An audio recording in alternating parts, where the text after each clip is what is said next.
2018 թվականին Մեծ Բրիտանիայում KFC-ն լուրջ մատակարարման խնդիր ունեցավ։ Նոր լոգիստիկ գործընկեր DHL-ը չկարողացավ ժամանակին մատակարարել հավի միսը եւ արդյունքում երկրի ավելի քան 900-ից 600 ռեստորաններ փակվեցին մի քանի օրում։ Բրենդի համար սա իրականում շատ մեծ հարված էր։ Հաճախորդները բողոքում էին, մեդիան ծաղրում էր, գրելով Chicken restaurants without chicken, իսկ մրցակիցները օգտվում էին իրավիճակից։ Ինչպես արձագանքեց KFC-ն։ Լռելու կամ պաշտպանվելու փոխարեն KFC-ն ընտրեց հումորային եւ անկեղծ մոտեցում։ Նրանք ստեղծեցին գովազդային հոլովակ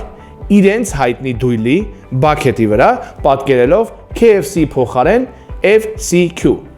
Fuck էլի։ Հոլովակը ուղեկցվում էր հետևյալ հաղորդագրությամբ. Ներողություն ենք խնդրում, մենք թերացել ենք։ Թվում է թե հավի միս ձեռք բերելը պարզ բան է, բայց մենք ձախողվեցինք։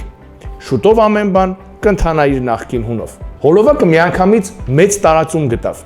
Մարդիկ գնահատեցին ազնվությունը եւ ինքնակնդատական հումորը։ Կրիզիսը, որը կարող էր լրջորեն վնասել բրենդին, փոխվեց հաճախորդների համակրանքի։ Մարքեթինգային փորձագետները այս դեպքը բերեցին որպես օրինակ, ինչպես ճիշտ կառավարել PR ճգնաժամը։ Երբեմն անկեղծ ներողություն խնդրելը ավելի ուժեղ է, քան ցանկացած արդարացում։ Հումորը կարող է մեղմել նույնիսկ ամենածանր իրավիճակը։ Ֆեյլը հնարավոր է վերափոխվել հաղթանակի, եթե ճիշտ ես արձագանքում եւ արագ։